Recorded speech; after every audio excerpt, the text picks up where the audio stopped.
Ready to soundtrack your summer? With Red Bull Summer All Day Play, you choose a playlist that fits your summer vibe the best. Are you a festival fanatic, a deep-end DJ, a road dog, or a trail mixer? Just add a song to your chosen playlist and put your summer on track. Red Bull Summer All Day Play. Red Bull gives you wings. Visit redbull.com/brightsummer ahead to learn more. See you this summer.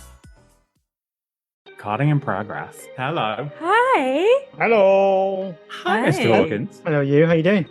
Good, how are you? Good. Good, thanks. So I've finally got a Return of the Jedi replica. Oh, wow. Which, nerding out it's a master replica, so it took me like 9 months to find one on eBay. Oh, bless you. What, is it just the handle, though? Is I it? just dropped it. Oh, no, he's broken it. It's broken it. It's all over. All over it, I'm done. Rebels will be pleased. Is it just the handle, then, or does it do anything like that? Yeah, it's just the handle. Oh yeah, we don't do hilts. Come on, we don't do the blades. I mean, you know, come on. You can probably hit each other in that, can't you? Apple are asking us to test those magic goggles next week. You know, those like the Minority Report. Yeah. So we're coming out to London to go and have a play with that. Jealous because Are I'm you? not technical. They've said, Do you want to course. go instead of me? oh my god, I'm obsessed with. I'll probably walk out and go and bought one because my composer. I mean, like a ridiculous amount of money. I know they're stupid, which is why I can't justify it because it would just be a really expensive gimmick that is in the corner of my room. They've said things like, of course, if you maybe bring your own spatial content. You know, and Of I'm course. Like, Yeah. What the? What? Yeah. What does that mean? You don't have spatial content, mate. Come on. You're supposed to be the forefront iPhone people, okay? I know, You know, but you like don't know about iPhone, spatial not content. magic goggles. I know, but then also they want to know about prescriptions and stuff, so they can put like drug aspirin prescriptions? lenses in it. Yeah. Wait, so I've got to take my contact lenses out in order to look through this thing? No, keep your contacts in, but they'll right. adjust because their whole thing Phil, is do you wanna like come? looking. When is it? Where is it? Seriously, Phil, you should go. Yeah. I think that they look super cool. I have no idea how I would use it, but like I had my composer who did Robin did something for Apple like design or something for one of their films, and so he said they gave him one because as you do. Wow. Yeah. And so he sent me a live recording of him composing my film, his point of view of it, and he had like the film floating in a window like there. And then he had a bigger film like playing like IMAX style, so he could look up and it just looked huge.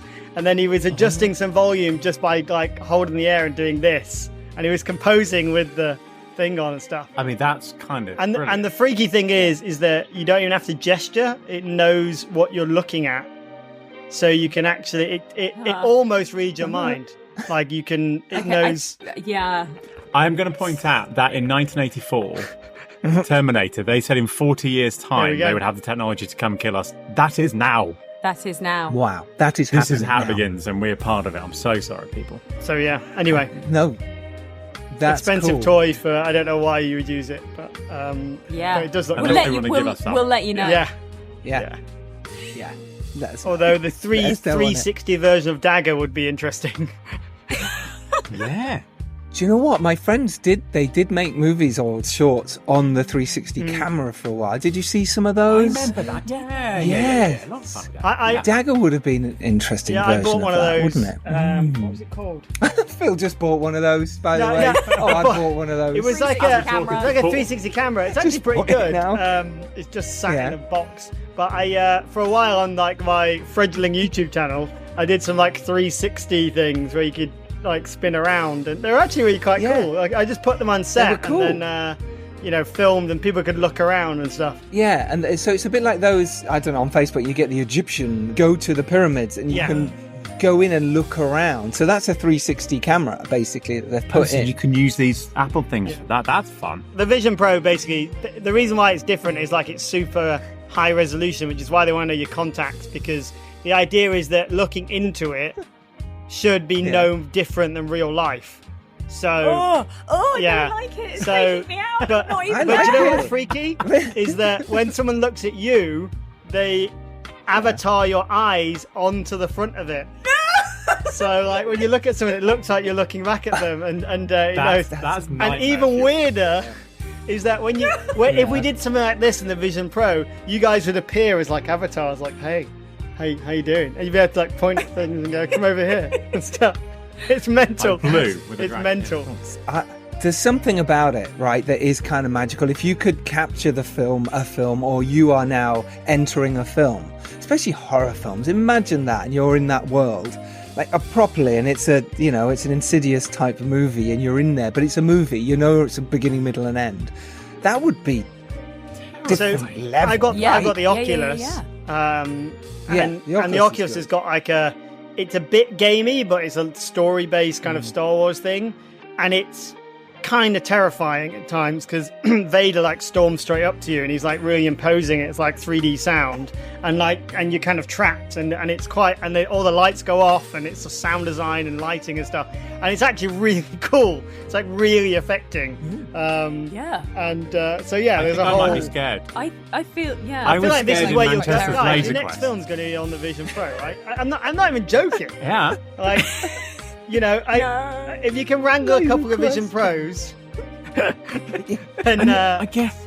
I mean, I'll talk and a to them. couple of 360 cameras. yeah, sorted. Bob's your uncle. Let's go and do it. Yeah. Have we started, by the way, already? Or just... Yeah, well, of course, I'm using all this.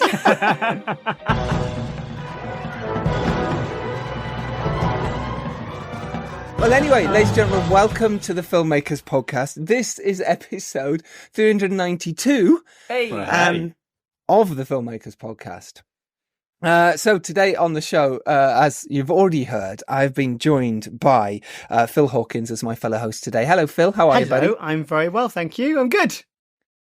I love that you turned into host mode there. I have become host mode. Hello. Hello, R2-D2. Speaking of R2-D2, Phil is the director of Star Wars Origins, the very, very, very well-received Star Wars fan film that he made. But he's also the director of The Last Show in Prancer, A Christmas Tale, which... Prancer, A Christmas Tale, which is fantastic. And his latest movie, Robin and the Hood, which stars Naomi Harris and Gwendoline Christie, as well as a whole host of kids. And he's just delivered the film, which must feel amazing. How are you, Phil? I'm good, thank you. Staring into the void of unemployed filmmaker. But I mean, like, finished of delivered. Are you delivering Robin? It's done. Right I'm now? Done. Literally, tomorrow is the QC of the DCP. That's it. I'm done. It's Wow. over. I know. Oh, congratulations. Yeah. It's That's massive. awesome. I love that you say it's over, but next comes the whole marketing. Yeah, I suppose, waiting for that I suppose so. side, But right? as not a producer and it not, Right. I was, it being a Sky movie, it's kind of like there are departments of clever people that do this stuff. This Yeah. is exactly what we were talking about today, because we're going through that, to be honest, hell at the moment, trying to get your film out there. And The we were delivery saying, hell. And you say, like, oh, but all filmmakers do. I was like, well, no, like, say, for example, No deliverable Phil, sheet for him. It's a No. really decent budget. I don't know if I say really decent budget film, Sky film. He's not going to have to do all this nonsense that we're doing at the No. moment. He's- Yeah. No. Nuh-uh. That they keep sending you new things. Go, oh, did we not No. send you this? Yes. Oh, yeah, we need that last week. No, Okay, no right. dialogue Hey, list hey, for you. I- No. I've made a bunch. I've been there, my friends. Like, why do you need an M&E of a blah, blah, blah from a blah, blah, blah? Why does Yeah. Albania need this? I don't understand. So Mm-hmm. I've Yes. That's I've been there, my Yes. friends, and I'm not going back. So well, maybe not. But that's the point. And we keep saying, but look, honestly, when we get a budget, we're not going to have to do this nonsense. Yeah. Someone else will do it. I think each time it's like, this is the last time. For those who haven't done this joyous thing, what we're talking about here, the deliverables list is the bane of most producers' lives. Once you get to that stage, if you haven't made a film yet, prepare yourselves. We have done podcasts on this somewhere. Search for it in the website, thefilmmakerspodcast.com. You should see them there somewhere. But you have heard them. And we haven't introduced them properly yet. They are our guests today. Matthew and Tori Butler Hart have directed and produced and written many feature films and loads of shorts as well. But the feature films they have produced with their production company, Fizz and Ginger Films, in the last 10 years are Miss in Her Teens, 2 Down, The Isle, Infinitum, Subject Unknown, which stars Ian McKellen, and the latest film, Dagr, which are pretty much here to talk about. Of course, they also have their book, which is a modern guide to independent filmmaking for all those wonderful indie filmmakers out there wanting to get stuff made. This is the book for you. It's called Full to the Brim with Fizz, Ginger and Fierce Determination. Link to that will be in the show notes. I hope if I do it And they will be making their 360 Splattervision movie Daggers. Coming to a cinema soon. Coming soon to a Splattervision near you. And often fellow The Filmmakers podcast hosts. Welcome back, Matthew Butler Hart and Tori Butler Hart. Thank you, Hello, Joe. Hello. folks. That was a really small hello. Hey! So I didn't want to. Hi, everyone.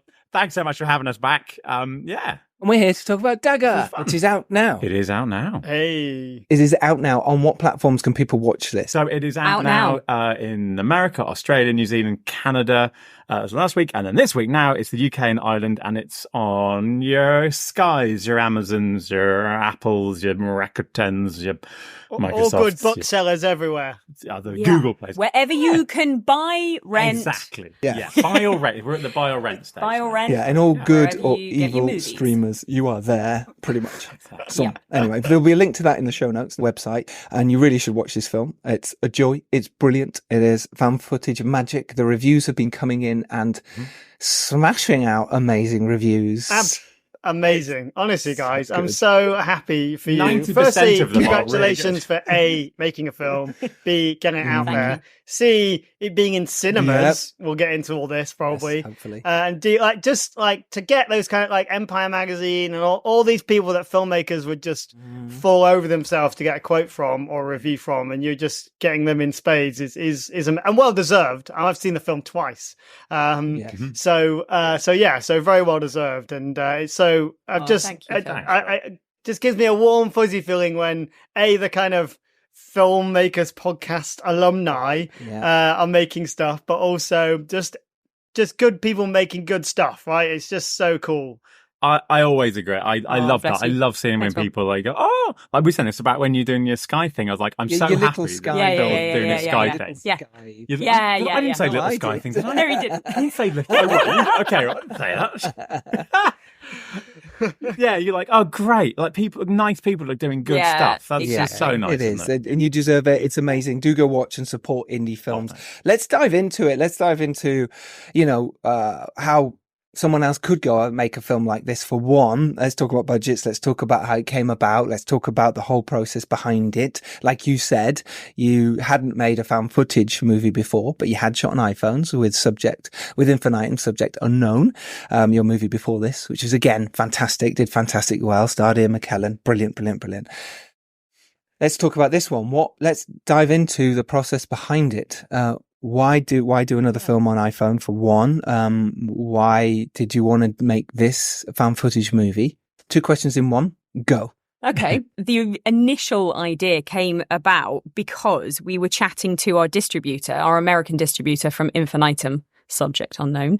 And they were basically just like, oh, we want to get into producing some stuff. We've got like a little bit of cash, but not much. Like a really minute amount. I think it was like $15,000. No, it wasn't even that. Not even that. It was about $7,000. Yeah, that's what they wanted to make a found footage film for. And they were like, can you guys do that? And we were a bit like, that's a crazy low number. We do like paying people. Like, this is not a big budget film at all, but like we can't pay people and do good post-production for that. I mean, what it also turned out though is that they are also not very good at paying people. Yes. For example, us. So they didn't actually pay us the money owed to us from Infinitum, subject unknown. So we didn't go with them for that. Right. So we went, no, you know what? We're not going to go into business with you guys and make a found footage film with you. But I think by that point, the seed had been sown, come up with hasn't different it? ideas, and we were like, we've never made one. I've always been a bit scared of it because they're so different from how you make a conventional film, which is a bit like a red rag to a bull for me. I'm like, okay, well, I don't know how to do it. I haven't done it. We should probably have a go at that. Yeah. It might be a massive mistake, but I'll have learned some stuff. We'll have learned some things. And it should be fun because, that's kind of how we make films. Like, if it's going to be fun, that's probably the thing we should be doing. It's kind of our philosophy, really. Sorry, I was just I should probably say that it wasn't actually the distributor, it was the sales company. For America, because the distributor was Gravitas. Okay, and they're good. great. Good, because people might have looked that up. Yeah, so, yes. Just Yeah, exactly. Whoopsie. Just clarifying. They're I'm like, oh no. Wait, hang on a minute. No, it was the sales guide. Yeah. Okay, Gravitas so are great. so We basically love the sales team came to you and said, "Hey, look, we've got a bit of money. We think you should make a found footage movie." You went no. Because for various reasons, but that idea stuck. Yeah. How then did you move from there to going, let's do this ourselves? Where did you find the money, I suppose, is the first thing, or did you not even think about it at that point? Ooh, well, we did. I mean, obviously we but I think we did a rough kind of budget of like, what's the actual bare minimum that we can make this for? As in, just the filming side just of the it. filming side of things. None of the posts, none of the sort of aftermath, but just literally get it in the can. And we, because of shooting Infinitum on iPhone, we already had the sort of a relationship with Apple. And so sort of approached them about it and said, will you give us the kit at least to go and make this?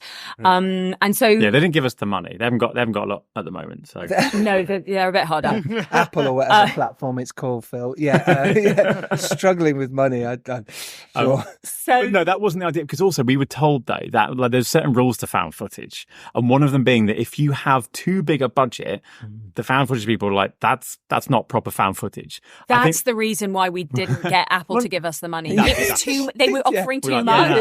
I can't And do we it. were like, the fans aren't 30 going to million's love too this, much. guys. What I want is 30 grand. Yes.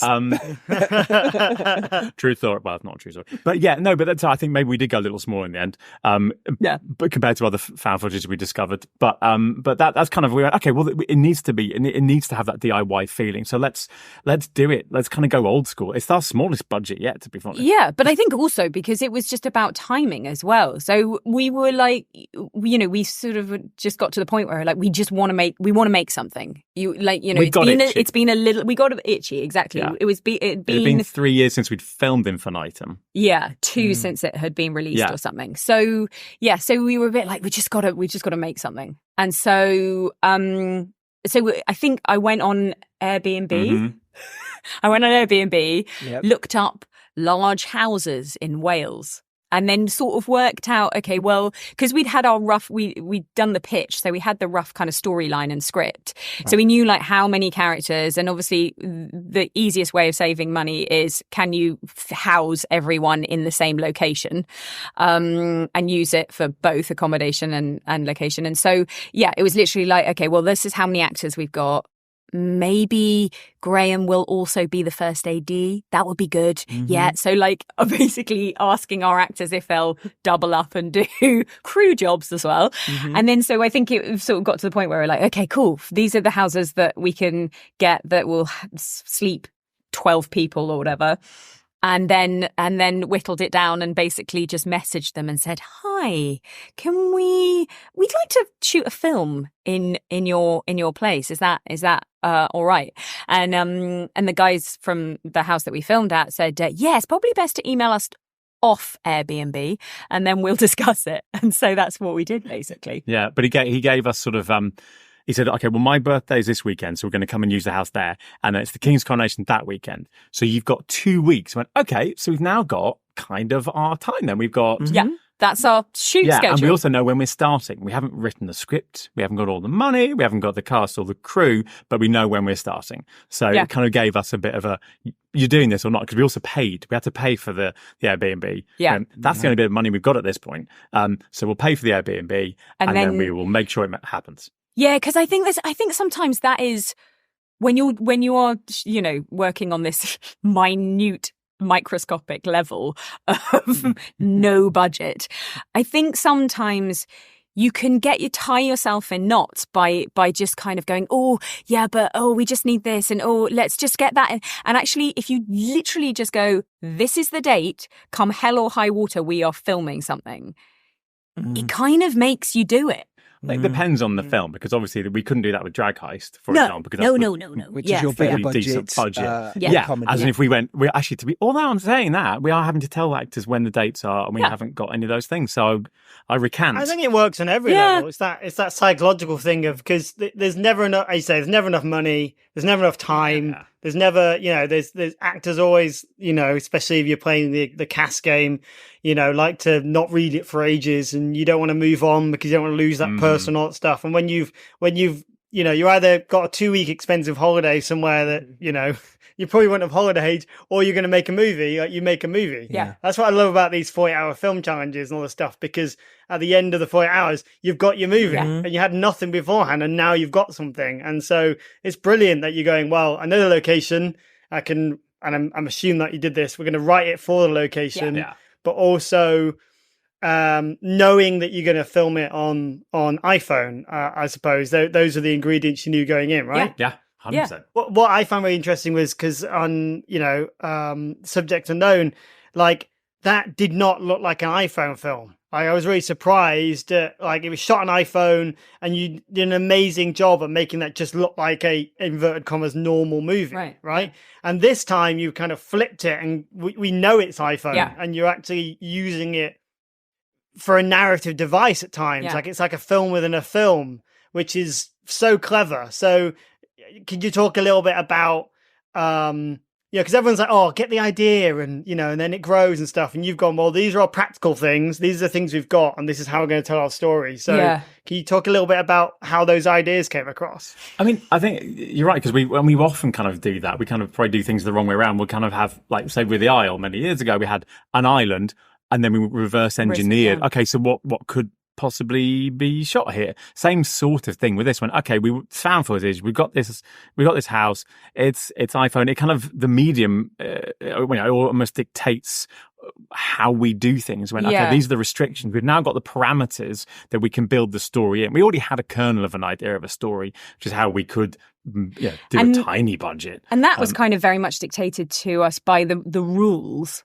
kind of in quotation marks, of found footage. That I think one of the main kind of driving forces behind the idea for the narrative was that we felt really that there needed to be a legitimate reason why they continued to film. That so often when you watch a found footage, you're a bit like, you would have put the camera down by now. Like what? Whereas I think with the whole conceit of having the YouTubers, I mean, that is what they do. Like that is absolutely their life is filming everything constantly all the time. And so it was but also the fact that our filmmakers had gone to film school, so it wasn't just they're kind of like, hey, we're being YouTubers. They're trying to make a sort of program. So they're putting it together. They're thinking about editing. They're thinking that way around. Well, we need the footage, otherwise we can't cut to this and we cut to that. So it kind of, it wasn't just YouTubers running around like nutters, because that's not my sort of thing that I want to watch. When you said, right, we've got the location, we've got what we know these are probably our actors we're going to use. At that point, as Phil's question is, did the story evolve? Because, we'll get to what the story actually is, but did you then go, okay, well, it is going to be YouTubers for that reason. Therefore, the story is, we know the kind of actors, this YouTubers will be cool because then we're filming. Did then the story, of the whole creature Welsh sort of mythology. The kind of, Yeah. Did it come out of that? Well, that's the bit of the idea that I'd already sort of had. So for a while, I've been wanting to make a sort of conventional horror film about a kind of Thelma and Louise type character, because I love Thelma and Louise, but kind of modernized, but it's, horror. So they accidentally steal some sort of ancient artifact, wake up some demony beast thing, and then end up sort of in this big spooky house. That's as far as I've got. It's been rattling around my brain for a few years. I went, well, hang on, why don't we use that as our kind of kernel in? But then obviously that was sort of what we pitched way back to the sales guys. So we already had like that. Yeah, but then we got that far. But then we thought, okay, well, let's, it's us. We like to make our life more complicated than it is. So let's have another layer in there. Let's have another story in there. So then at one point it was a kind of a birthday party. There were caterers, and then you came up. Yeah. We were like, but why would they be filming? Why would the birthday party be filming? And then obviously there's always like, oh, well, you want to document the event and that kind of thing. Yeah, but you'd put it down. If you're blowing your candles out and a demon comes out of your cake. Yeah, you put your camera down. But filmmakers who are trying to do it to kind of for insurance, so they know that these accidents are not their fault and all Yeah. that kind of stuff, and they're trying to save their own bacon sort of career-wise because they're not thinking they're going to die and things, then you go, well, that's A bit more plausible. That's a bit more plausible. Yeah. And, of course, there are all the arguments like, why are you still filming, and, all that kind of classic sort of stuff. But we try to sort of make sense of that. But all those things, as Tori said, the rules of those things dictated a lot of our story for it. But it did kind of grow. And then... And I think we were just both really fascinated by the idea of kind of two timelines happening at once. And that How when do we they film that? collide, It's like if Nolan made a found footage film. yeah. It's like the dream within the dream. Phil, can we use that, Inception. mate? If Nolan makeup made instead a of- found yeah. footage. No, but it's interesting because it's like it is, you say about convention and rules, right? There's a lot of inverted commas rules in horror, rules of the genre. There's the kind of the thing that everyone wants from a found footage film, but wants it to be different, at the same time, so it feels fresh. Yeah, exactly. And what I really liked for me and the success of it for me watching was this idea that, on the outside, it was a found footage film because the footage was found. And then within the film, they're finding footage that has been shot that's part of the story. Yeah. Which is why I said if no one made found footage films. It's, but like, I that layer made me go, okay, that's really clever. That's really smart. And I really liked that. And then I wasn't even thinking about this whole why they're filming or why they're not filming. You're just along for the ride at that point. It makes total sense. Yeah. And I just thought it was super clever. Thank you. Because it's iPhone like iPad, isn't it? And stuff. Yeah. So it's like using, we sound like a sponsored podcast now. I'll try. Yeah. But yeah, so and I know Matt, from your perspective, like as a filmmaker, I'm like you, right? I don't think I could make a found footage film because I'm all about the frame, all about the shot, I'm all about moment to moment, and I need the control of it, right? So how did that feel as a director, going and doing this? Because you've made, like, in inverted commas, conventional, beautiful looking films, and now you're kind of giving this thing to, let's face it, the worst camera operators ever, actors.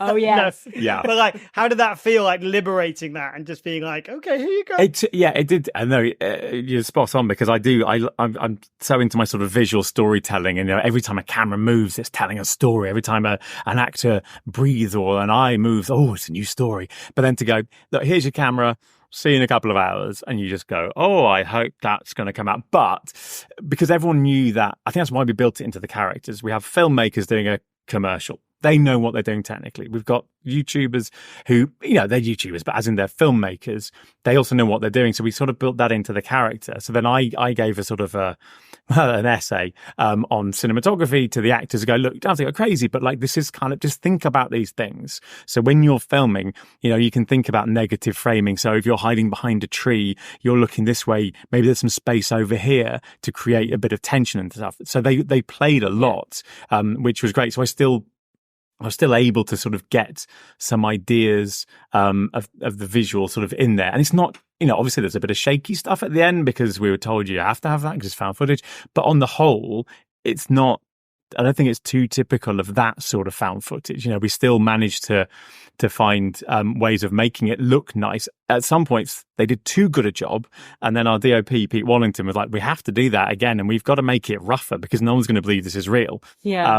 Well, because also, because as you said, like Pete was there and both you and Pete were working very closely together on what the shot composition was going to be. And we rehearsed, a sequence kind of quite theatrically. We'd go over and over and over it sort of thing. And then we'd shoot. Some of the takes would be like 5-10 minutes long, sometimes more, but but we, it was all plotted and planned, and you did storyboard still. I mean, yeah, half of them went out the window, but yeah, because I did my sort of classic story thing, and then, for example, one of the characters, I don't know if it's out, spoiler. Anyway, a big thing happens to Emma, and in the story, she was meant to have the camera when the thing happens.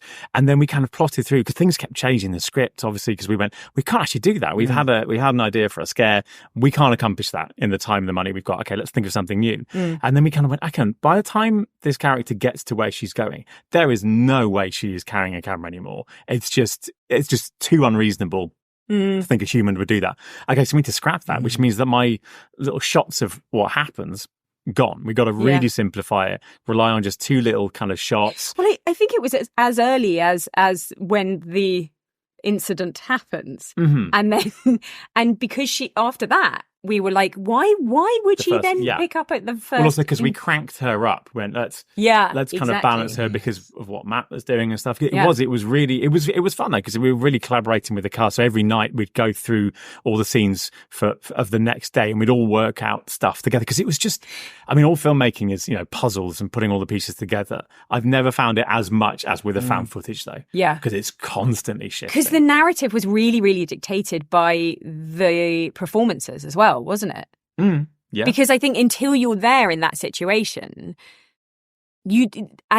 finding those levels, the different levels of reactions and performance from the actors, so that would then dictate what they would be, obviously, how they would behave, would be behaving, but then also how they would then be filming, not filming, all of that kind of stuff. So actually, really, your whole narrative is then kind of... Well, and also kind of to go back to Phil's thing of giving away control as well, because script-wise, I'm quite specific as well. I'd like input from actors, but we discuss if we change lines. This was, we've got a basic script, but make it your own. So it was, it's improvised as well. So we go, well, you've got these 3 lines. We need these 3 points to be made in this scene, but otherwise, have at it and see what happens. So to let go of that sort of the script side as well, which also meant, okay, well, I wasn't expecting the scene to go that way, but it's just naturally happened when you got 6 actors running around. Yeah. Let's just see what happens next. So it was herding cats. Yes, in the nicest possible way. In the nicest possible. Well, that must have been really interesting for you. Again, we'll jump back in a minute onto pre-production before you got to set, but just on that, Matt, how was it for you as a director? And to kind of follow on of Phil's question, being on set, not just with them running off and stuff, but what your mindset during that time when you can't be in the room, or you can't hear it, or you can't see playback. How did you process that as a director in terms of, because I know what we all do is we edit the film as we're shooting it. It's in our heads. We go, I need that shot. That could cut to that. I need the wide here. I need another close up to make that work. We're always editing in our heads as we go. I feel we are anyway. If we're not seeing the footage, it must be difficult because you don't know what you've got. What were you doing during that? What was your process like during that time? Well, so we did actually we'd set up through using an Apple TV and then a third-party app. We had a monitor, so we could, up to a point, watch the footage. We had 6 cameras going sometimes. So we could a lot of time that it was lagging because we were in Wales and there's ghosts and things, and stuff would break up. But we could keep, so we could keep a track on the whole, and so we'd flick around going, okay, we've got that moment there. I think we've got this moment. I think that works there. But at the same time, you go, oh yeah, we'll have a close up there. Well, hang on, we can't have a close up there because it means the actor's going to have to move forwards, and there's no reason that Tori pick up the camera and go into close up there. So unless we could build it into the story, that little story point that we'd like to get, it's gone. How else do we sort of do? Yeah. And you had Will. Our editor was there as well. So it was like, which we always liked doing. DOP, I always liked doing it. He and Will editing. Yes. Sweating, going, how many cameras on this being one? Like, much footage. Yeah, exactly. Being like 6 cameras and a 10-minute take. Oh my God. But then we'd go and review it at night time and see if things, not that we had the time or the space to fix anything, but at least we go, I'm beginning to get an idea of the arcs of where stuff is going, at least. So for the next day, because it wasn't done chronologically, but we had the whole advert team one week, and then the YouTubers the next, and there's crossover days, obviously. But at least I could see the character arcs of where people are going.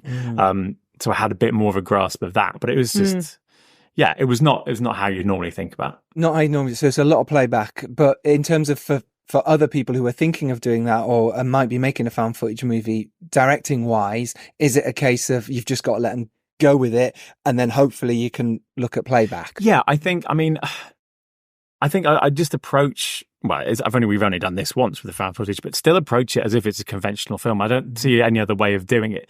Everything has to be thought of as if it is a conventional film on a conventional set. Do your planning, do your storyboarding. Know that most stuff will be thrown out, but at least you've still got those beats and those arcs in their way. Okay, I need this stuff for the story. Stuff is going to change, but to hit this stuff, and of course that's going to change, at least you have some kind of plot and plan. Yeah. And same with the technical stuff as well. It's kind of, okay, you're using iPhones, but you're not just picking up an iPhone and running around. It's still all the sound design. All that stuff has to be thought about. Otherwise... Well, and also there is, there's a third-party app that we used, which then allows, much more control over what you're shooting. So it's not as if you are actually handing an iPhone to actors and being like, off you go, guys. Yeah, it was all properly set up by Pete, the DOP and stuff. And like all the actors had to do was press record. And everything was set up properly for each scene. We'd review things and might have to make changes. So it's still... from that kind of point of view, very much like a real film, conventional film. Yeah.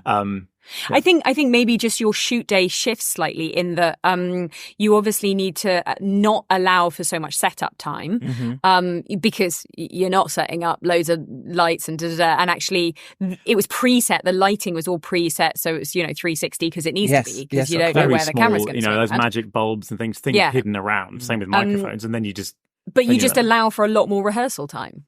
So, it's just, that setup time that would be for we might rehearse for an hour, dolly. Film for 20 minutes, but then you've got everything you need. Yeah. Because it's done. Right. So can we just touch on that? Just because obviously people say this about like, you hear like even big time directors say all the time, it's like, don't just not make a film. Pick up your iPhone, you've got a studio in your pocket, blah, blah, blah, and go make a film, right? And sometimes that can be very frustrating to hear. Yeah. And sometimes you think, if it's that simple, why isn't everyone doing it? And I think what you're illustrating is actually, it's not as simple as that. And I think that's really interesting. So you use this app to, I guess, control exposure and all that stuff. Exactly. Can you tell us what the app is? So I'd be Googling it. Yeah, so we used, so for this one, we used a British one called Cinema P3. And the reason we used this one, because we used... Filmic Pro for Infinitum. Things have changed, and we basically Pete wanted to make changes specifically for our film, and because it's a smaller company, Cinema P3, we could just email them, go, look, today, can you change this on the app? And he was so responsive. Wow. Yeah, it was like, amazing. Yeah, absolutely amazing. Give me an hour. Amazing. Yeah, they were incredible. Yeah, so it was brilliant. And I think it's like 30 quid or something like that. So, but then it's like, because Filmic Pro now, they are really good, but there's now subscription, murder. Right. And they're not as, they've been taken over by different companies.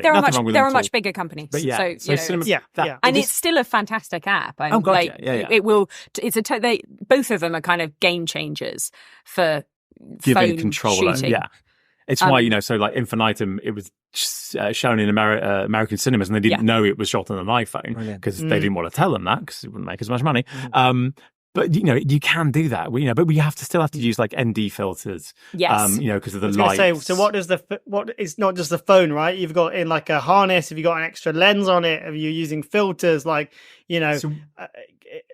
what is the optional extras that you're going to sting me for when I come here? Well, no. To be fair, we got some really cheap ND filters. To be honest, they're like £20 something. A little of magnetic thing on the front. We didn't use different lenses because, like, to be fair, I don't work for Apple, but so like the new lenses we'd use the 14 Pro Max. It's got 3 really decent lenses on them, which can do some extraordinary things, especially with the third-party app. So you can get a lot of mileage out of it, and also, because we were changing and running around and things like that, changing the lenses in the middle of things was a little tricky. Well, and also there is the element of, because everyone's filming, you would see what the setup is on the very true. And actually, so we didn't want to end up putting so much gubbins on it that it looks like a sort of iPhone come Arri. Well, then also they're like, hang on, that last shot you had a 50mm lens and now you got a 25mm. Like, you had to keep it the same. You were clever, because I once did a 5-camera thing a film ages ago, and there's supposed to be news things, but like 4 of them were red cameras, and I was like, nobody will notice, and we fine. And you look over, this is like a focus puller. And like, with his own little box, doing his own thing. yeah, Yeah. That was for Being Souls, wasn't it, Phil? That you did in 2 days. Shot in 2 days. This movie is incredible. It's incredible. Yeah, that's with Chris. Chris Dane as well.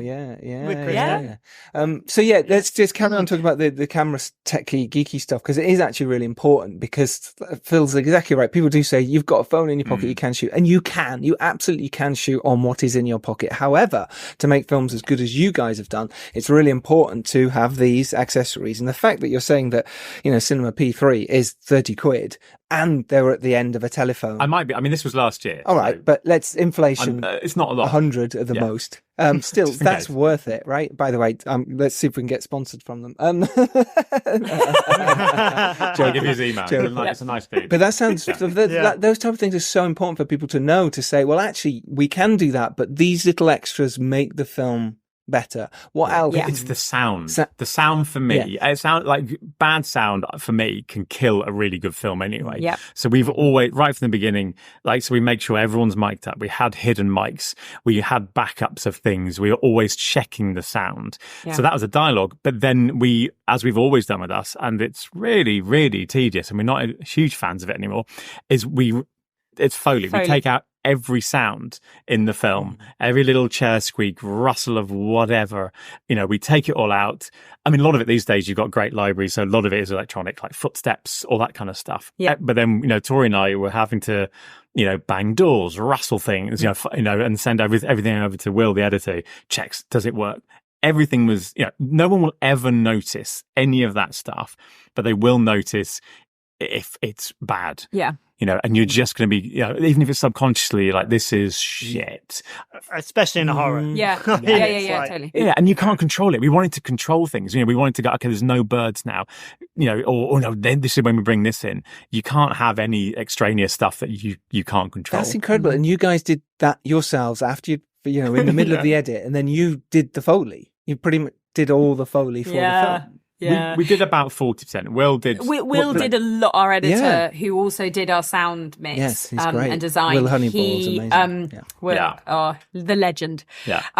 He did a lot from library, but we did. But because that's also why I love having him on. Was it only 40%? I know, it felt like a lot longer, my love. There's a lot of noises though. All those crows, evil crows and stuff. Yeah, there's a lot of crows. We didn't do evil crows. We didn't do the evil crows. Oh, you didn't. I had a did go. You? No, do one now for us. Go on. No, because basically, did you do the Welsh chanting? I did do a little bit of Welsh pretty chanting. good. Yeah, we had real Welsh speaking people, and then we had a few people. I was part of the Blood Cult chorus. Although sneaky. That's like a great band. No, Blood Cult chorus. Thank you. But I did do a sneaky little. Actually, I don't know. I'm allowed to. I don't know how to say that. Basically, 1982 Excalibur. Yes. Which I'm obsessed with. Yeah. There's a line from that Merlin says, which actually I think then I was like, oh, no one's ever seen this, and I saw they did it in Ready Player One. I'm like, oh shit, someone else knows about it. Anyway, there's this kind of Welsh phrase I've been obsessed with since I was about 10. So I sneakily just literally whispered it into my iPhone. Yeah. I was sitting here, I was like, oh, Will, I've got an idea. Can you put this in the film? Just put it into my iPhone, and it's in about 3 times, like just in the background. Going, anyway, but that kind of stuff's cool though, because it's your sound designing the movie. It's your vision. You're putting your thumbprints and voices all over, and sounds from your house all over a film that you shot, months ago. Is beautiful and incredible, and just only adds to the beauty of your film. Right, and it happens on all budget levels. I've literally just been in a mix. Oh, really? Well, and we're like, oh, we need this. We need this. Yeah, no, we need this voice, or we need this breath, or can you? Yeah, you know, like, yeah, and, sure. And there was a bit in the thing that a kid needed to shout a line. So Phil did it. So I went and did it on a mic. Did you? And so it's like my cameo. Did it on a mic, and I was sat there going, if you want to pitch it so it sounds like a kid, you'll be fine. And they went, no, we're good.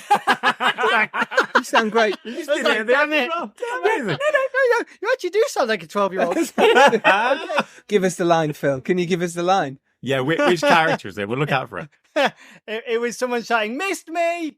That's good. 12-year-old kid, Phil. That's perfect. You should sign up with voiceover agents. That's really good. No, but what I'm saying is there's this idea of the kind of DIY filmmaking, but actually we're using all the tools all the time on everything that we do.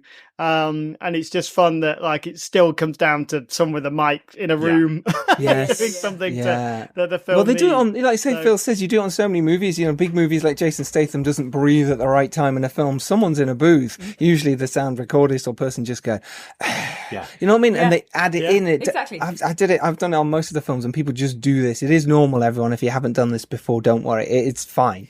No one notices who's breathing as long as you've got the breath. Yeah, because we were doing some ADR for it, and then I think Matt Barber was filming, so Graham did bits of Matt Barber, like his dying and that kind of stuff, like little bits of gurgle, death gurgle. Like no one notices it, and it just you which need I it. Hear, I'm like, that's northern. That's well, and also I think as an actor, like when you did Matt notice? Graham, he's like, oh no, I'm dying.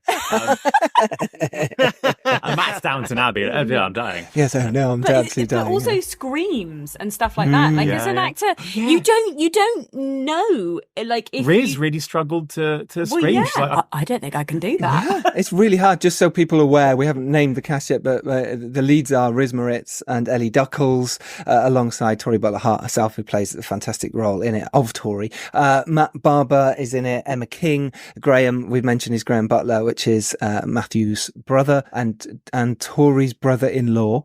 And then we've got Hattie Chapman and also Luca Thompson as well.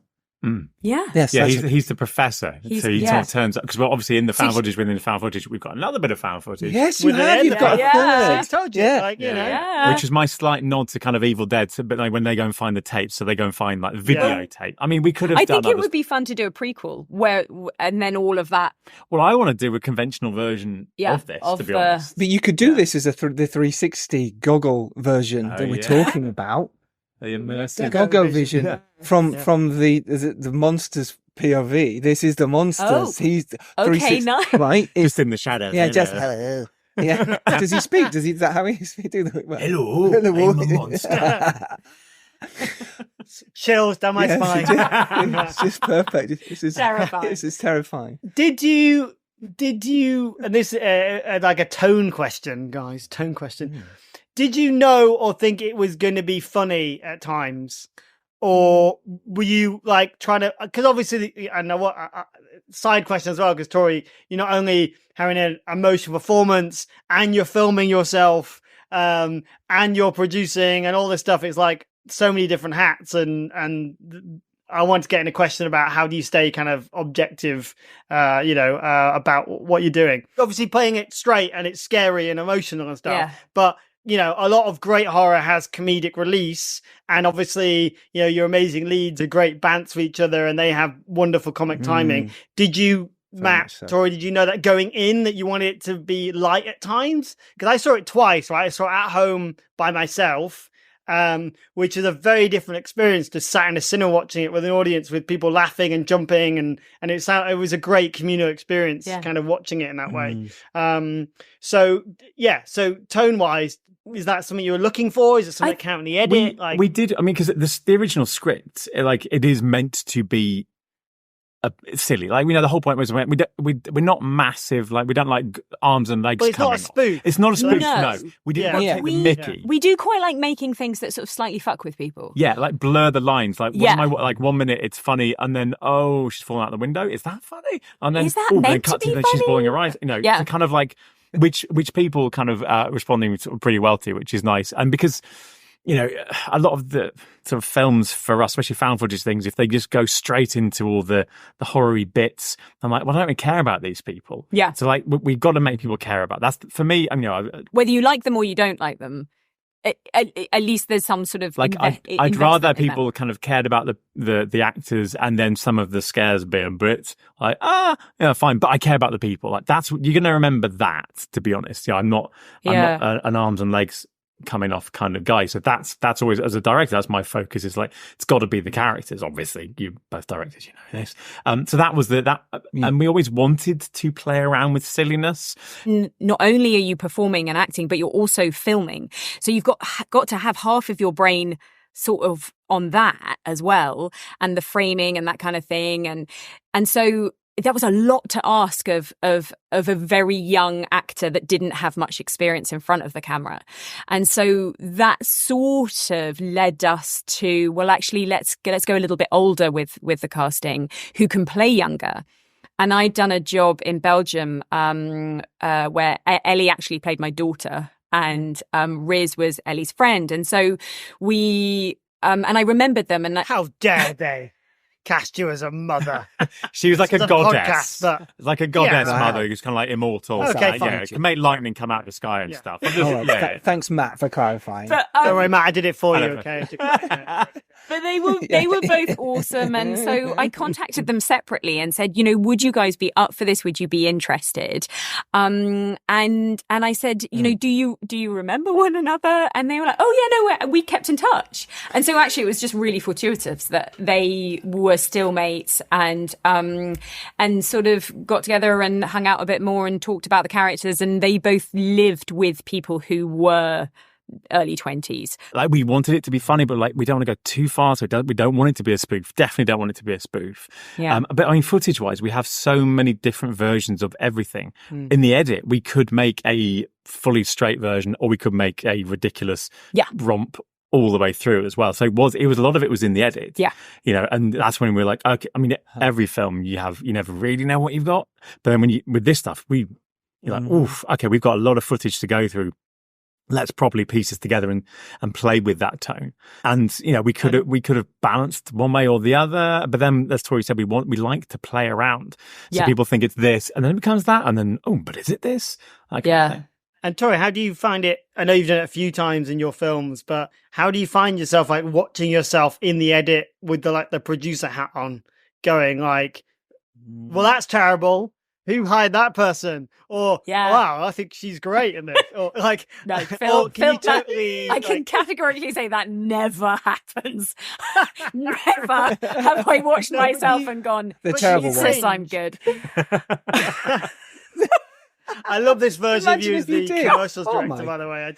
And now in my head, like, this is how you're on set. I love it. But no, like, can you be in the lines edit? did and just, blur there as well. I just want to point out slightly when I was trying to no, as it, it's not Saying this, I am nothing like that's not what I'm saying. But when we were on set, I'd be trying to talk to Emma and Matt. So this is what I want to happen. I told her, but what I think we should do, we're going to do this, and then I was like, no.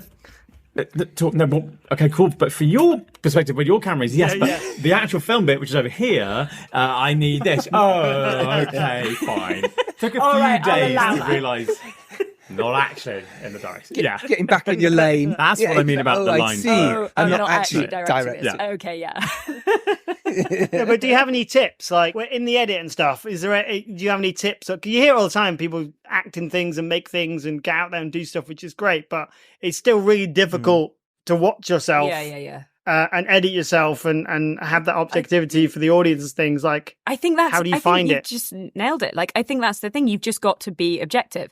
And just get over yourself, get over the ego, leave the ego at the door, you know, and try and, you know, just look at yourself, watch yourself as, you know, as just another actor, but, you know, as the same, on the same way that you would view all of the other characters and remember the story as a whole, and, you know, and because I like actors to watch playback, which I know a lot of people don't, but so I try and instill this in all the actors. Everyone's like, oh, I don't want to watch myself. I'm like, just for now, put a director's hat on.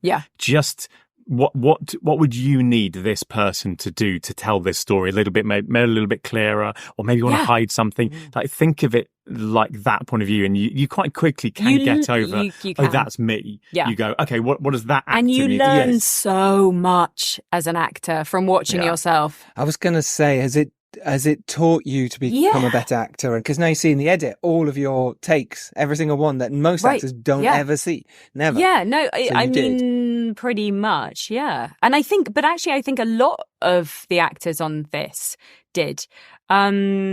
Because quite a lot of the time we would be watching playback in situ. Because actually it becomes sort of less about the performance. I mean, it is as much about the performance, but equally it's about, did we get that shot right, that angle right, that, you know, that swipe, was it quick enough? Did I actually, as an actor, how can I help that moment? Which I love actors who understand this technical thing, which is why we ended up, one of the many reasons we ended up going with Riz and Ali, because they were a little bit older, they had more experience with the camera, so we could talk about things from a more technical point of view, and they would be able to kind of incorporate that into their performance. Like, how can they help the edit at this point? What do they need visually and physically to kind of make our life easier in the edit, rather than having to kind of create a moment? And there's a lot of that with found footage, because there are so many kind of cheats and stuff, just so that the mechanics can work. You know, because like all of the sweeps and all of that kind of stuff you need in there, because otherwise Will doesn't have anything, he can't cut. You could, because it's, you know, that's the whole, I mean, we allowed ourselves a bit of free reign with that, because it was at the very beginning of the film, it says this footage has been put together by filmmakers. So we did allow ourselves a little bit of leeway there in, you know, being able to kind of, you know, cut around stuff. Yeah, that's really interesting. I think for a movie like this, it's absolutely so important that the actors do look at that, because they're holding the cameras. So therefore, it's technical as well as performance. And hopefully a lot of actors, when they watch footage back, are worrying about their performance, because that's all they're looking at. Whereas in this case, they were looking at technical ability, which is fascinating. Before we dive into Cinema Run and other bits on set, can I just ask about the money, the finances, because our audience will be asking, and they say, you know, again, it was very low budget, but we've never really clarified what it was or how you got it. So obviously you've got the cameras from Apple for free. You've got a location, which you paid for. Where was the rest of it coming from? Obviously, you've got to feed people, you've got to put them up, even though maybe you probably all stayed in that location anyway. Talk us through that, how you managed to go, right, this is what we're doing. You've got your date, you're moving forward. Talk us through just... To be honest, I mean... So because we've made a few films, we basically went back to the same investors, because our other films had done well enough that they've been getting their money back, so we could go back to them. But we know we'd had to make short films in the first place. So Anthony Pagiri, for example, who's been amazing since our first film, we made some tiny, literally like £500 short films years ago. We showed those to him, and he was like, okay, great. Well, here's the first bit of money. That was for $2 down. And then each film we've been really lucky, to be honest. He's just been amazing. To be able to go back and say, it never gives, you know, it's not a huge amounts or sort of all of it, but it's enough to get started with stuff. And once you have some of it... It's enough to get you started. And you say lucky, but also it's so important that you keep those relationships well. And you've done that by keeping those relationships healthy with your investors. Because sometimes people don't. And just go, well, they invested in that, but I don't want to speak to them anymore. And it's really important, as you filmmakers have proved, doesn't matter how much they put in, you've proved that they're repeat offenders. But I think that's the thing that a lot of people kind of fall into, this kind of cavalier attitude of like, oh, well, I've made my film now, so, you know, it doesn't really matter about the investors. But actually, if you look after your investors and you make sure that they get, might not be all of their money back, and it might take many years, but, you know, if they get something back, if you don't take all of it and you make sure that you give back, then it will keep, you know, they will keep coming back, which is the only way that you can make this sustainable. Yeah, and we've built those relationships over a decade now. So it started small, it started with a short, you know, and built. Yeah, exactly. It's just kind of keep, you know, just not being a dick, isn't it? It's the old Yeah, it's about not being a dick. So you went back to investors and you managed to raise. Do you want to say how much budget you raised? But we made the actual. Boots on the. I keep saying boots on the ground. That sounds very World War II, but why not? That was like 15 grand, and then we spent the same on post production. Yeah. Then we have to go make amazing. We have to go and find about the same for the P&A, all the distribution costs, DCPs, all that kind of stuff, which everyone, including us, always sort of forget about. You know, and because we're doing a lot of like the PR, especially for the UK and Ireland ourselves, to save money, but like you still need money for adverts and for stuff. I think so all in it's been 40, 45. Yeah, but to make the actual film, 30 grand. Yeah. But, you know, so we got the first amount, made the film, got like a little teaser, did a little bit of crowdfunding, went to other investors, went, look, we've made the film. it's kind of a more, that's not a sure bet, but as in like, we've made it now. It's an easier gamble. And it's It all certainly gambling. can. Yeah. That's thrown me slightly. I could tell. I quite enjoyed that. I was like, Boots on the ground. I To the enjoyed couch. it. Boots on the ground. Matt just went. You see my eyes like, hey, what? Where are we? It's a dead cert, guys. That's too much Easter chocolate, isn't it? Yeah, there you go. Yes, we did it bit by bit. So we had the first amount. We were able to show something, get some more. Able to show, we've now got the whole thing. we've got the giggles. Too much Easter chocolate. What kind of chocolate were you eating? And it's like literally 4 yeah, days ago. It's been a really long week. Like a We're week doing ago. deliverables for America. It was a week ago. ago. Yeah. Was it really? Yeah. Yeah. I love talking.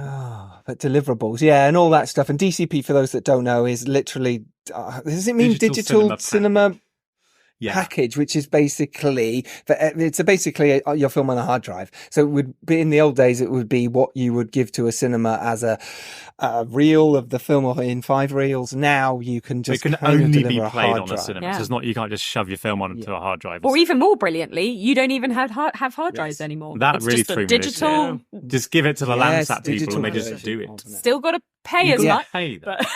But Yeah, Still got to have the Oh, yeah. DCP made. Absolutely.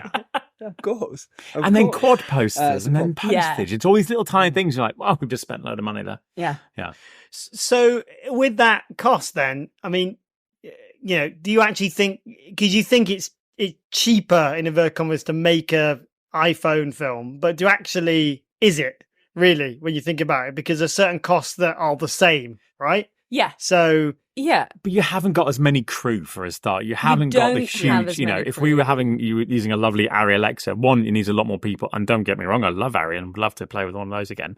But you need a bigger crew. You need vans. We didn't have to have vans for any of our equipment. Yeah. All these little tiny knock-ons. And then Yeah. you need parking, and then you need more, there's more people, and there's more hotels, there's more food, or, there's a big knock-on effect. Yeah, exactly. Which is why, again, we'd love to do another conventional film, bigger budget, but still on iPhone, because it also just gives you so much more. I definitely don't work for Apple, because it gives you so much more time to play with the actors. Because you go, let's reset. If you've lit it like we did with the found footage, Yeah. let's go again, let's go again, let's go again, and the reset That's is interesting. stepping So- back. You know what I mean? So you can So play You with the don't actors. have the setup time. yeah, and as someone that's I feel kind of kindred spirits the way that we make things. To hear you say that actually let's make something bigger, but an iPhone is kind of fascinating to me, because as I said, the first time you did it, and because of pandemic, and you shot it like during lockdown and stuff, right? Yeah. It didn't look like an iPhone film. It just didn't. It absolutely didn't. So I can see how you're able to do that. So it's funny that actually you're still thinking about it's actually a viable format, a viable camera format, Yeah. and not just some, the cameras are getting low budget better. knockoff. They're Right. trying to actively make it better for filmmakers. Like, they have these kind of roundtable things, and we'll be on it, and Ben Wheatley, and everyone's like asking questions like, look, we'd love it if you could do this. So they're making changes specifically for this. They know you're not going to use it to shoot Dune, but in the bigger films, maybe it's a little element that's going to speed things up. I'm Yeah. so Can't wait to see excited. an iPhone on a Technocrane. Yeah. That's What I want. the photo and A after. little iPhone on a it. But grand why on the not? It can crane happen. and a little, Yeah. On that, do you feel anyone could reach out to Apple and ask, or is yeah, this a why very specific thing to ask for to use their iPhones and be sent phones? That's all we did, to be honest. Because we shot Infinitum. Are we going to get in trouble now? I mean, Yeah. Just Yeah. Yeah, fine. Well, Just the email address email. is. no, but again, everything. So I just was on the internet. So after we shot Infinitum, I was like, I'll just let Apple know about it. Look, we've done this, and they were like, well, we're always getting sent feature films on shot on iPhone. And they went, oh shit, this is a proper film. Oh, okay. And then they kind of got behind us, and they went, well, we need to kind of cultivate this, especially if you're wanting to do more of that stuff. Yeah, But I right. just cold email. Yeah, I think that's the thing, is that obviously we're not the first people to No. make a film on iPhone and be like, "Hi Apple, we've made a film." I think it's But and again, it was cultivating the relationships as well. Yeah. It's kind of that this goes back 4 years now. So then we can go, look, we're making a film. Can you support us, a little bit, and hopefully with the PR and that sort of stuff? And then they go, great, well that worked out well. what else are you doing? And then it's slowly building up. We're not being too quick with things. We're not being too greedy, and just slowly building up, kind of, that relationship. Which is really important, because basically it's saying, filmmakers out there, you can do exactly what Matt and Tori have done and reach out and say, hey, this is what we're doing, or this is what we've shot. Jed Shepherd is a perfect example of someone who did this with Host, and then with Dashcam as well afterwards. People do it, and Apple gave them, Jed and his team as well, phones for that particular reason. Yeah, exactly. You tell yourself, no one wants your college-era band tees. But on Depop, people are searching for exactly what you've got. You once paid a small fortune for them at merch stands. Now, a teenager who calls them vintage will offer that same small fortune back. Sell them easily on Depop. Just snap a few photos and we'll take care of the rest. Who knew your questionable music taste would be a money-making machine? Your style can make you cash. Start selling on Depop, where taste recognizes taste.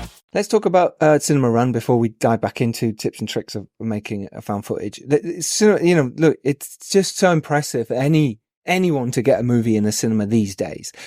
But it is not impossible. It is doable. It is absolutely doable. It's hard work. You've got to get the audiences there. You've got to promote it. Again, like you say, and there's no money behind you by now as well, because there's nothing left. And it's your time and energy.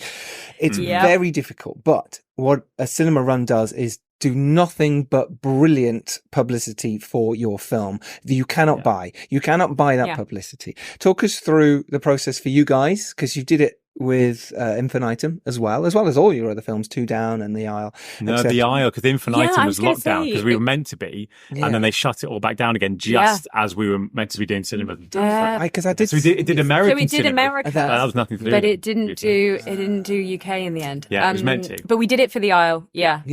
And for this. Yeah. So you thought we'll do it again here. What was the process behind this? Because you didn't have to. You didn't have to go, let's do a cinema tour and do the work. You could have just, let's put this out. So I mean, the main major benefit of doing a cinema run is, this isn't like a secret or anything, is it? No, I don't know what you're going to say. Probably not. Well, because it means that then your film gets on reviewers' lists. Empire magazine goes, it's one of the best films to watch this year in the cinema, which is what they said about the film. Matt, great plug there. Yes. I forgot about that. They actually but you can get bigger eyes. You get bigger publications that would just go, this is a 30,000 film. We're not going to look at it. Yeah. Okay, well, it's doing cinemas now. Yeah. So, okay, well, there's got to be something in it. So they do look at it, and then... Well, and there's actually, it goes on a kind of directory. Yeah, then you get to go on the FDA. Yeah, it's still a very traditional thing of like how you access a certain type of journalist and publication if you're in a cinema. Exactly. That still hasn't changed. Yeah. And you've got to do a minimum of 10 screens, I think. It still is. Yeah, I think that's still the case. And so, so that's a really good reason to do it and to put in the work and the effort, because actually the knock-on effect is that you get those reviews. Yes, you hope that they're good, but even if they're terrible, at least people are talking about it and they know about it. Yeah, absolutely. But also, for us, it's the thing of because it's selected cinema, so it's small little bits, bobs here, there, Q&A tour, blah blah blah blah blah. Yeah. But it's all over the place, and all the social media stuff, and people go, "Oh yeah, I saw that film." So when it comes out digitally, they're more likely to watch it. Yeah, exactly. It basically, rather than trying to start from a week or two before the film comes out, it's been, we were touring for 7 weeks, I think, from the beginning of February. We had a week off, so it was like 6. Yeah, it was over. No, it was over 8, but it was actually 7 weeks. It was it? Insanity. Yeah. But it was everywhere. Like pretty much, loads of big cities all over the UK, and we had posters obviously up and people talking about it and stuff. So it's just then people go when it comes out. And the great thing about Q&As, well, actually, I mean, first of all, it's a 50-50 split. So, so usual cinema run, like the cinemas will take 70% and the filmmakers end up with, nothing basically. Yes. But with Q&As, it's 50-50, which makes it, more worthwhile. It'll cover your petrol costs and whatever else it is to get to, Whiz Beach. And then Whiz Beach was a fun one. It was great. Whiz Beach was awesome. But then you... What I was going to say was the main really lovely thing is that you do these Q&As and actually then you are first-hand engaging with your audience.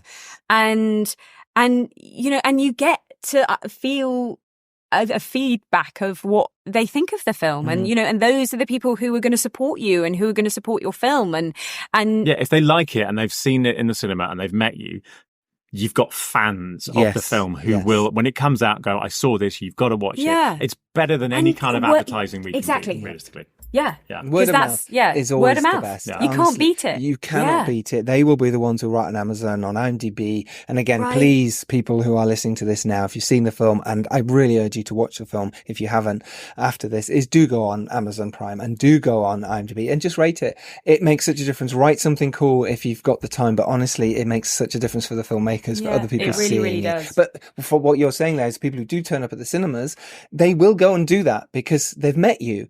And by meeting the filmmakers makes you have a connection, and you say hello afterwards, and those people who come up, they're your friends. They're like filmmaking friends for life as well. They'll follow what you're doing. Exactly. And also what's so wonderful is that they are also filmmakers more often than not, or they're writers, or they're artists, or they're, and actually it's that whole thing of giving back. Like you always say, remember to send the elevator back down, and it's so like, but it's actually just, it's all about community, isn't it? And about connecting. And that's what I love about doing the Q&As, is that, you meet people who from, all over the country, in all different, and they might not have access to the resources that they sort of think they need. Yeah. And you go and talk to them, and then they're like, oh, hang on, maybe I can do the thing I've been dreaming of for 20 years. Or 10, It's so true. What about it's really cool tips and tricks for doing a Q&A tour? What have you learned? So again, you don't ask, you don't get. So again, I just contacted cinemas. I find out, kind of the events at the Light, things like that. The Light Cinema don't work for them, but they are amazing to support indie films. Yeah. And they and each cinema, the managers are so honestly film fans, and they actively try and find they are things amazing to do. So we put 3 Day Millionaire on there, and then Light picked it up on various other places as well. So on our Q&A tour, cinema tour, They are brilliant, aren't they? The Light are, because they are big cinemas. I mean, because Dagr, we made for a smaller screen. Yeah, that was another thing. Test it. What does it look like on that? And you turn up to one of the Light cinemas, and it's colossal. Bigger than the town that we live in. Yeah. And you're like, oh wow, okay, there's a lot of motion sickness going on. My poor mum gets terrible motion sickness, and she had to sort of run out in the first 5 minutes. Use that as publicity. She was the only person. No, I said that. That's what I said. Yeah. Woman runs out of cinema. Vomiting. Yeah. Vomiting from dizziness. Yes, exactly. Yeah, but I think so. All I did was just email people and go, "This is what we're doing. Are you interested?" And they go, "Oh, great. Well, hang on. I think it would do well here." And then so we wrote to one, and then they would say, "Oh, get in touch with blah blah blah blah," and it built. Just simple as that, kind of. The filmmakers, getting your film on in the cinema there's only small glories in making movies, right? There's only really little windows where you go, oh, this is really nice, and being in the cinema is one of them. So it's a real joy. Yeah, seeing the BBFC card. Yes, still fills me with joy. Yes, so important. This has been amazing. Thank you so much for diving and giving our audience so much knowledge about you making this.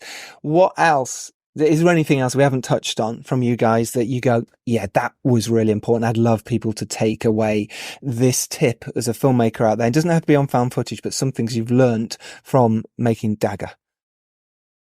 I think there's a couple of things. So on a found footage level, because we were so worried about upsetting like the found footage people, and we were told there are certain rules that you must do, and that dictated the found footage people. The found footage they're people. Under the garden shed right now, waiting for you. They're in a forest running around with a torch. You're doing it wrong. You're doing it wrong. Well, no, but that's kind of what we were told. That's kind of and there are certain things you got to do and follow this template, and I do.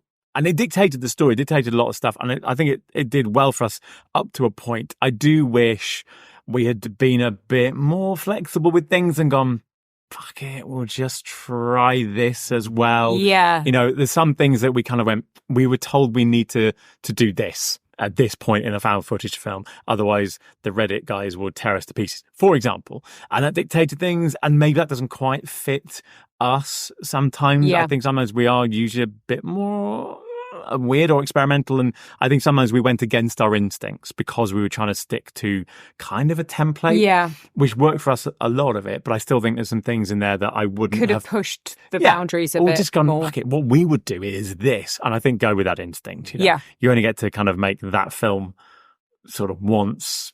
Try that. That's kind of one thing. Go with your gut. Or 3 times within itself. Exactly.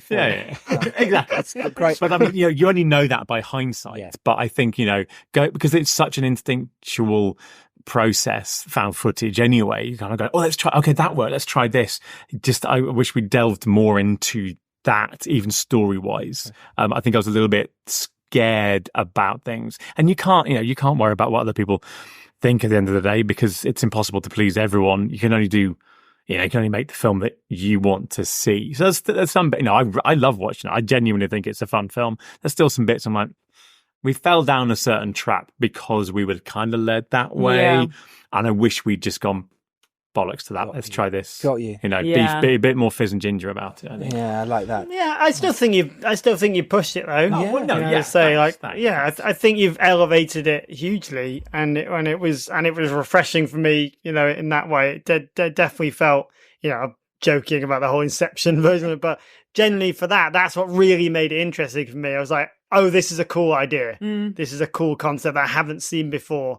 And I think that's a triumph. So we always beat ourselves up. Yeah, but as in, that was a great idea. Rather than just going, glory, well done us. It's kind of like, okay, what do we learn? How can we go forwards? Absolutely, yeah. And, maybe I take that idea and that knowledge into a conventional film as well, and because we now as a team kind of have a certain set of skills to kind of be able to play more, we can do that. I think that's the thing, play, isn't it? Yeah. It's like, I think that would definitely be the tip, because also, and we found this with Infinitum as well, the whole nature of shooting a film on a phone, gives you license to play because it is so small and maneuverable and adaptable. And so actually, I think, if you've got the 20 minutes or whatever, just like, and you think that you've got everything, just do it again, but just do something totally different, like totally different.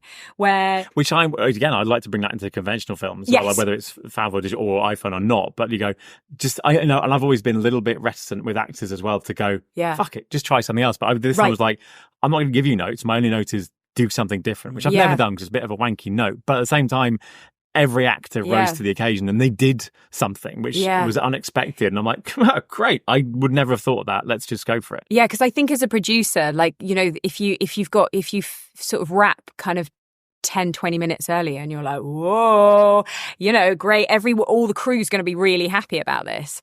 I think I'd just be like push for like, no, let's just go for a fuck it one, and I think we haven't done that maybe enough in the past. Yeah, definitely, yeah. That's a big takeaway. Just work them right to the last minute.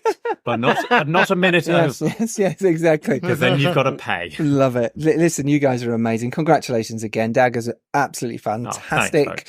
For your debut found footage movie. It's blown it out the water, and the found footage fans have gone crazy for it. It has have so many of the reviews. And like you said at the start, it was 90% good reviews. Hey, I think any filmmaker out there would take 90% good reviews. I've never had 90%. Never. We're early doors. Yeah, we are early doors. You're early doors, but you're still 8.3 on IMDb, and you've been around a long time. That's incredible. It really is for that. So congrats. It's really good. So people, please do go watch Dagr. Link to it will be in the show notes. And like Matt and Tori have done, you can go out there and make a film should you wish. You've got a phone in your pocket, for God's sake. It's easy. Just download the app. Just download the app. The make film now. But you can, as Matt and Tori have done, is think about it. Think about what you're going to do. Think about the tone. Think about the apps you use, the filters. If you're using iPhone, if you're doing a conventional film, how are you going to make it different? What's your strategy? And get out there and make it and put it into cinemas. Do your Q&A tour and turn up to all those Q&A tours, and people will come and they'll see your film and like it. And if you're lucky enough to rise up and do well, it is your duty to say send Go on, Dave. the elevator back down. As Tori has said so brilliantly earlier in the episode. Thank you very much, Phil Hawkins, for joining us on this episode. No, thank you. This is very fun. much fun. Matthew Butler Hart, thank you. Thank you both very much. Tori, thank you. Thank you, Giles. Thank you, Phil. All right, go out there, make your films, people. We will see you next Tuesday when we have a scoop for you with Netflix's Scoop with Rufus Sewell and Keely Hawes, along with the director and producer next week and the week after. It looks like we've got Zack Snyder. Don't tell anyone yet.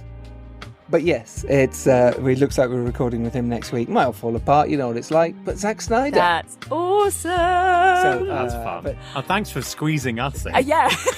They're going to be like, great. What? We got Jurassic Park, okay. we got Top Gun. Netflix did actually say, because Scoop's out now as well going, why isn't Scoop out covering this year? And we said, because we've got Dagr. I was like, no, Dagr first. Yeah, told Netflix. Thanks. We said Dagr first. So, Thanks, yeah, yeah. what do you mean? And they went, Boom. you Yeah, what? they did. Literally, like, okay, thanks for letting us know. But again, put the heart. Those fizz and ginger. But brilliant. Again, listen, you're amazing. Thank you so much for joining us. So much knowledge imparted to our lovely listeners. So do thank them. Find them on the socials and say thank you. They're amazing. We will see you next Tuesday because I've just said it will be. Shut up. Let's get off. Bye-bye. Thank you, everyone. Bye. Thank you. Bye.